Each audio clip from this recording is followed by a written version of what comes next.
আসসালামু আলাইকুম, কেমন আছেন আপনারা সবাই? তো আমি এবং আমার ছোট ভাই আছে আমার সাথে। আমরা যাচ্ছি মসজিদে নামাজ পড়তে। তো আমার ছোট ভাই কিছু কথা বলবে আপনাদের উদ্দেশ্য। তাহলে ছোট ভাইয়ের কথাগুলো আপনারা একটু শুনুন। আসসালামু আলাইকুম গাইস, আশা করি আপনারাও ভালো আছেন। ইনশাল্লাহ আমরাও ভালো আছি। আমরা আজ পবিত্র জুম্মার দিন জুম্মার নামাজ আদায় করার জন্য আমরা এই জুম্মার নামাজে যাচ্ছি। ইনশাল্লাহ আপনারাও জুম্মার নামাজ পড়তে যাবেন।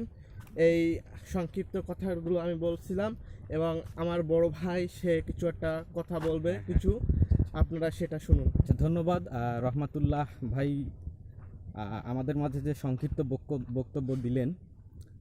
অনেক শুদ্ধ এবং সুন্দর সাবলীলভাবে তিনি কথাগুলো আপনাদের উদ্দেশ্যে বললেন।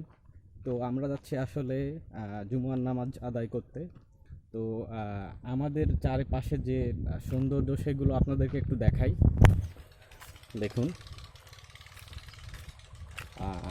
দুই ধারে সবুজ শ্যামল প্রকৃতির মাঝে ভিতরে পিচ ঢালা এক রাস্তা। তো এই রাস্তার মাঝখানে আমি এবং আমার ভাই হেঁটে হেঁটে যাচ্ছি। সামনেই আমাদের মসজিদ, আমাদের আল্লাহর ঘর।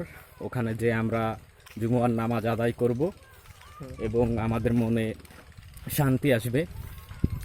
তো আল্লাহর কাছে আমরা আজকে আমাদের জন্য দোয়া করব, আমাদের নানা নানির জন্য দোয়া করব, দাদা দাদির জন্য দোয়া করব, আপনারাও করবেন।